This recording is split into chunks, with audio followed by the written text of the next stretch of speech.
मुझे ये गलतियां नजर आती है और एक बार नहीं बार बार दीज मिस्टेक्स, और जिसकी वजह से तुम लोग को जो एक नंबर आने वाला होता है वो पूरा जीरो में टर्न हो जाता है। क्या ही बोलूं, फिर तो तुम लोग क्या ही तैयारी कर रहे हो RIMC जून 2026 की। सिंपल मीनिंग इज, है ना, मैं भी बहुत परेशान हो गई हूँ बार बार एक एक बच्चे को समझा करके, ऐसे नहीं ऐसे नहीं ऐसे नहीं। आज मैं क्यों लेकर आई हूँ ये video? Because I am seeing all these kinds of things and that's why I want to share with you children. Please don't repeat these mistakes.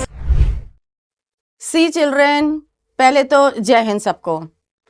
And next thing is I am highly disappointed. आज मैं ये video क्यों लेकर आई हूँ आप लोगों के लिए? Because when I am checking the copies, मुझे ये गलतियां नजर आती है और एक बार नहीं बार बार these mistakes I come across and this disappoints me a lot. अब देख लो क्या क्या गलतियां हैं जो कॉमन मिस्टेक्स है जो तुम लोग करते हो और जिसकी वजह से तुम लोग को जो एक नंबर आने वाला होता है वो पूरा जीरो में टर्न हो जाता है। What are these mistakes? ध्यान से देखो। The first mistake which I see in your grammar questions when I am checking is, देखो ये सेंटेंस सपोज मैंने तुम लोग को दे दिया है, climbing up the ladder the bucket fell on his hand. Now the simple question which I want to ask you, क्या वो जो बकेट थी वो लैडर पर चल रही थी? बताओ, क्या वो लैडर से गिर गई चलते चलते? क्या वो लैडर से गिरी या कोई बच्चा लैडर पर ऊपर जा रहा था और वो गिरा? Simply no. If you are writing like this, climbing up the ladder the bucket fell on his head, ये अगर तुम लोग मुझे सेंटेंस लिख के दोगे तब तो मैं क्या ही बोलूं तुम लोगों को, क्या ही बोलूं? फिर तो तुम लोग क्या ही तैयारी कर रहे हो RIMC जून 2026 की। Simple meaning is, here this sentence is giving the meaning bucket was climbing the ladder। और क्या तुम यही बोलना चाहते हो? यही बोलना चाहते हो? ऐसा लिख करके तुम एक्सपेक्ट कर रहे हो कि तुम RIMC में बहुत अच्छा लाइक झंडे गाड़ दोगे? Please children, please pay attention. आप लोगों को कैसे करना है इसको? द बकेट फेल, कौन गिरा? बकेट गिरी। अब यहाँ पे हम ये तो नहीं बोलना चाहते ना कि जो बकेट थी वो लैडर पर जा रही थी। कौन जा रहा था? लड़का जा रहा था। So what will be the correct sentence? While he was climbing up the ladder, he जा रहा था and the bucket fell on his head. There are two different subject, one is he and the other is bucket. दोनों ने अलग अलग काम किया। लड़का जा रहा था, bucket Giri. Got the meaning everyone? Now let's try, है ना? Let's try. Second is running across the field a snake bit him. Now this is the second sentence जहाँ पे फिर आप लोग गलती कर देते हो। Now where do you get this kind of sentences? आपको दो अलग अलग सेंटेंस दे दिए। RIMC में आपको दोनों को ज्वाइन करना होता है, कनेक्ट करना होता है into one simple sentence। मिलता है नहीं मिलता इस तरह का सेंटेंस सिंथेसिस ऑफ सेंटेंसेस में? So suppose आपको एक सेंटेंस दे दिया, He was running across the field, full stop, a snake bit him, और आपने दोनों को कनेक्ट करके क्या बना दिया? Running across the field, a snake bit him. What does this mean? It means the snake was running. Snake भाग रहा था और snake ने उसको काट लिया। तो क्या वो खड़ा हुआ था? क्या वो लड़का खड़ा हुआ था? अगर snake को ही तुम भगा रहे हो, आई मिस्टेक समझ में आई? I think that now you all have understood. तो इसको सही कैसे करेंगे? सिंपल, जैसे हमने ऊपर किया था। Similarly we are going to correct this sentence. So what will you write? While he was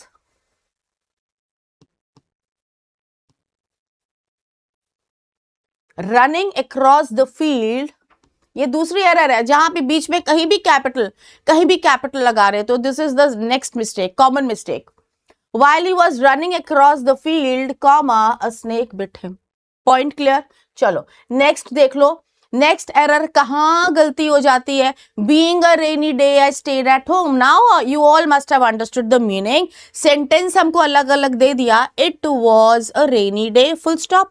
I stayed at home. Rainy day था, मैं घर पे रहा। दोनों को आपने कनेक्ट किया। सिंथेसिस ऑफ सेंटेंसेस चैप्टर से ये क्वेश्चन आ गया आपके पास। RIMC 2026 में घर आके बहुत खुश हो गए, वाओ दीप्ति मैम ने तो आंसर शेयर कर दिए और मेरा तो आंसर करेक्ट है। वो इट क्यों भूल गए?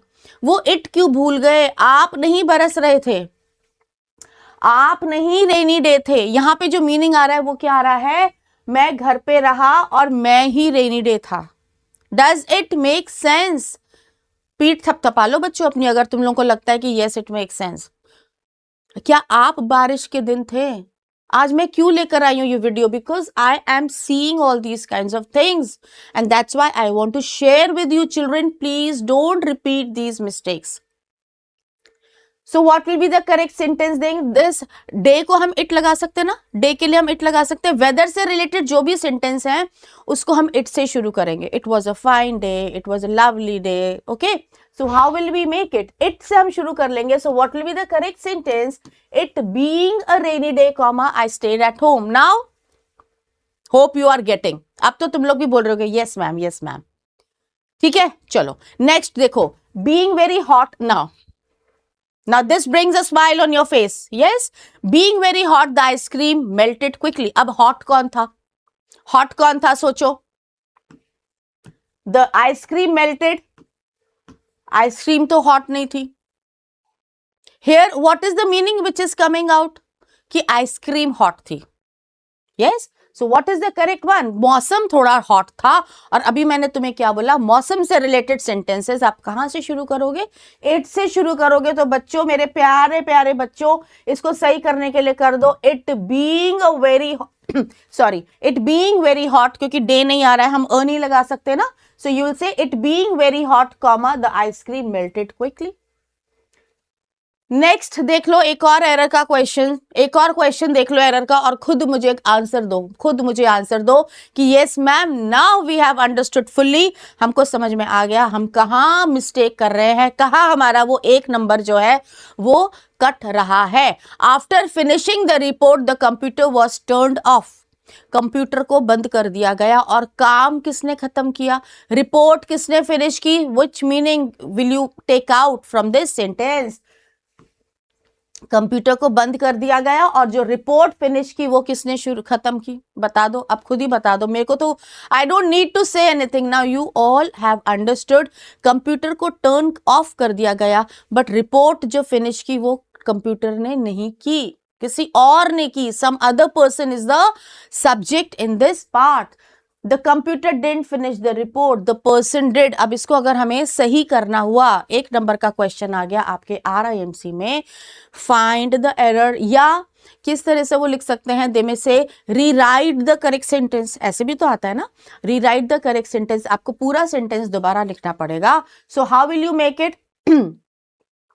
आफ्टर फिनिशिंग द रिपोर्ट, इसमें आप किसी पर्सन को लेकर के आ जाओ. आफ्टर he had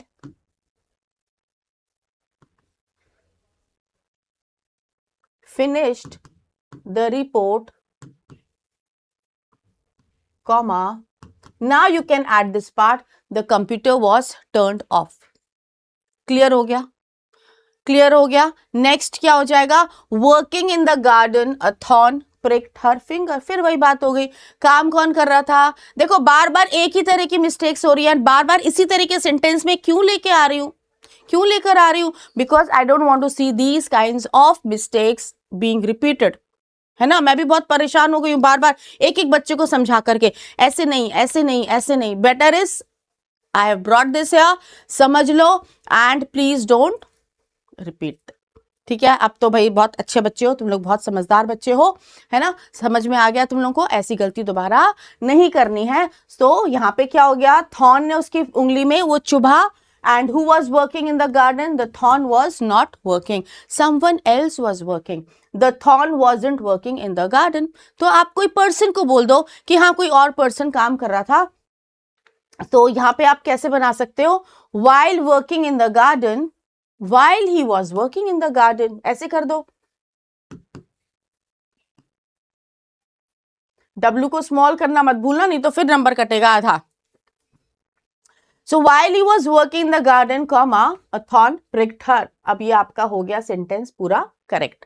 तो ये कहां से उठाए थे? ये क्वेश्चंस कौन से चैप्टर में से थे? Synthesis of sentences. But synthesis में भी कौन से पार्ट को लेकर के दो सेंटेंस को ज्वाइन किया गया था? Non finite verbs. Non finite verb से ये क्वेश्चंस आपके लिए गए थे. चलो फटाफट. Now being a strict disciplinarian the students feared the principal. Who was afraid? The students were afraid. Who was a strict disciplinarian? Were the students? Were the students strict disciplinarian? बताओ जल्दी से. No. Who was?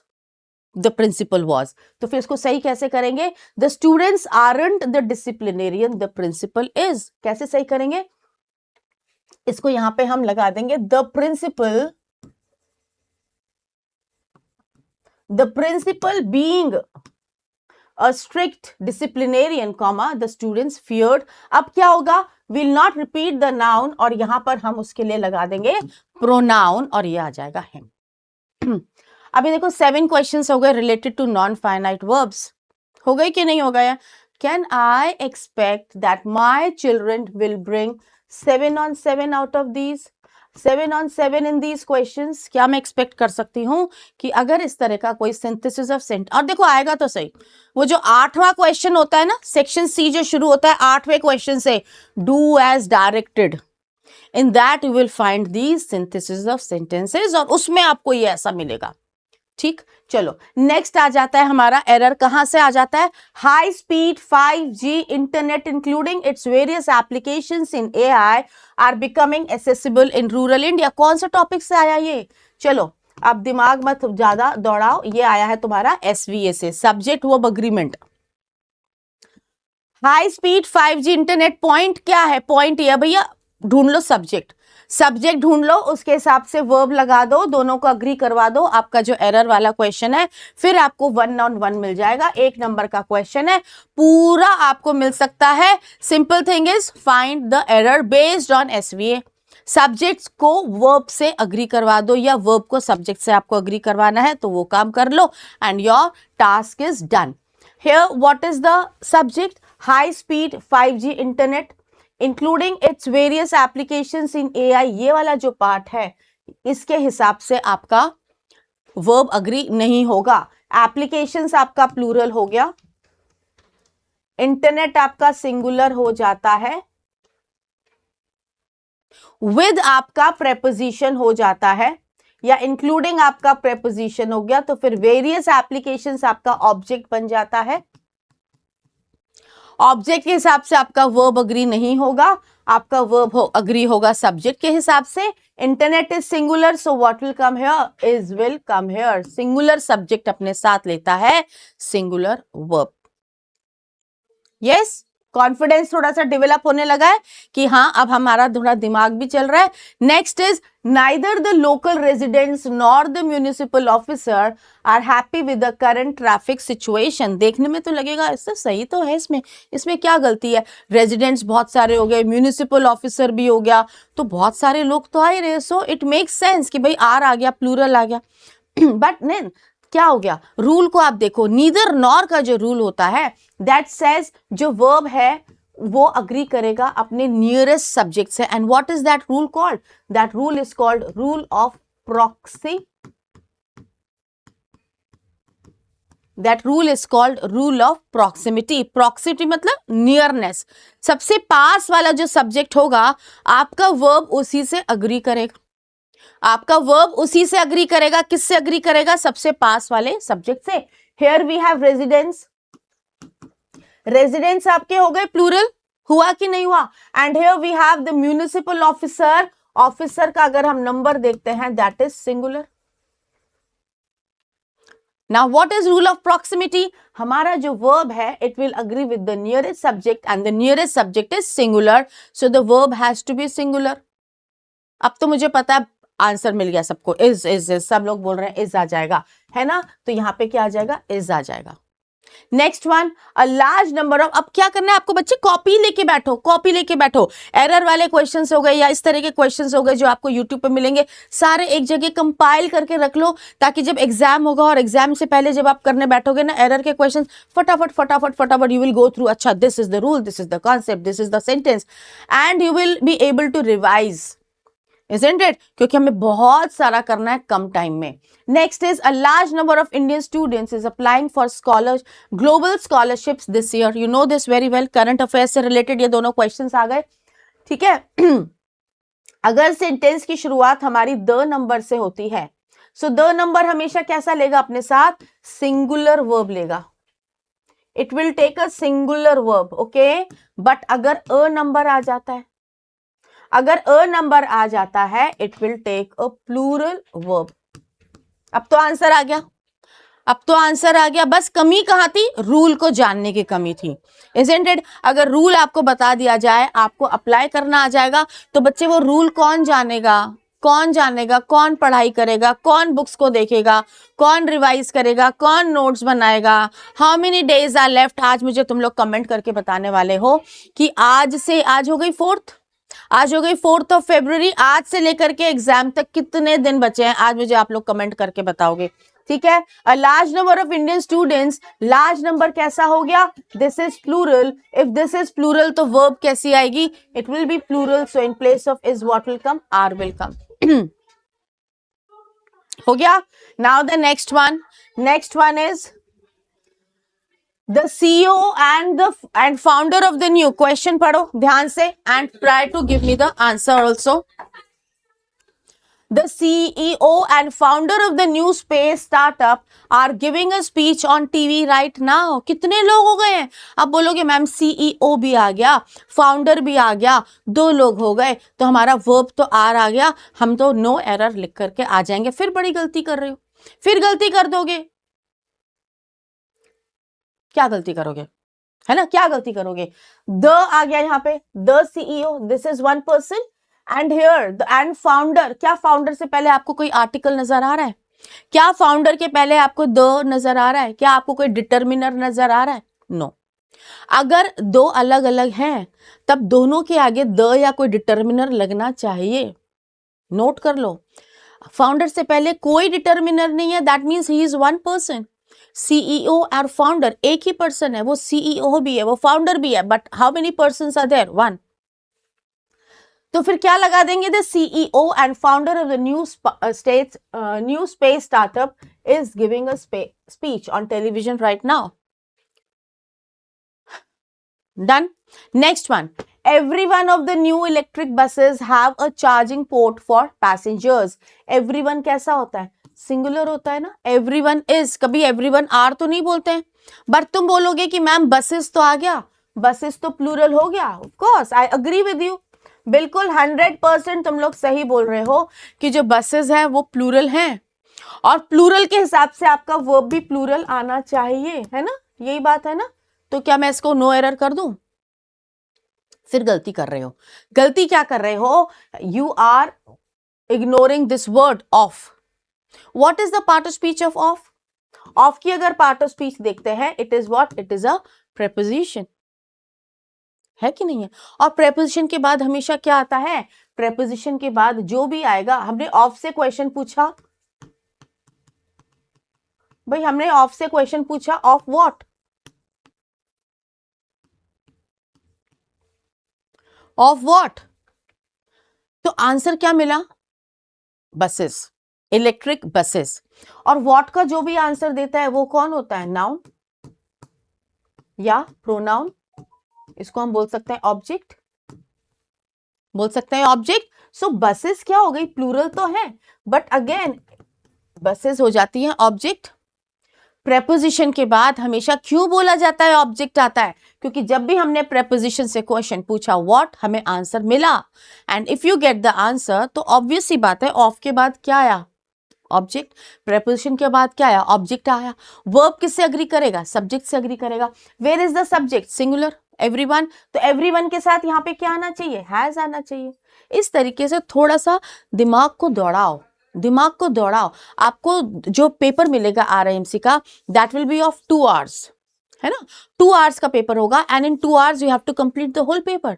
तो अगर आप पढ़े हुए नहीं होगे, अगर आपकी इतनी प्रैक्टिस नहीं होगी जहां पे क्वेश्चन देख के आप तुरंत आपका दिमाग चले ओ यस यहाँ पे एरर है, उतनी प्रैक्टिस कर लो कि the moment you see the question आपके दिमाग में एकदम से आ जाना चाहिए पॉइंट, यस यहाँ पे एरर है। इस वाले कॉन्सेप्ट से एरर निकल सकती है इस वाले में।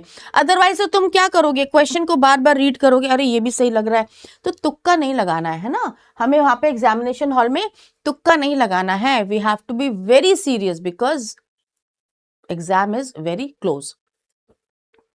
देर इज ओनली 4 months लेफ्ट। देखो आ गया तुम्हारे से, तुम क्या मुझे कमेंट करके दोगे? अब तुम लोग मुझे दिन बताओगे, how many days are left for the exam. Month तो मैंने बता दिया, पर अभी इतने पूरे 4 महीने भी नहीं बचे हैं, ये भी बता दो, पूरे 4 महीने ने, अब तुम लोग डेज बताओगे, how many days are left. There is only 4 months left for the RIMC entrance examination. कितने महीने बचे हैं भाई,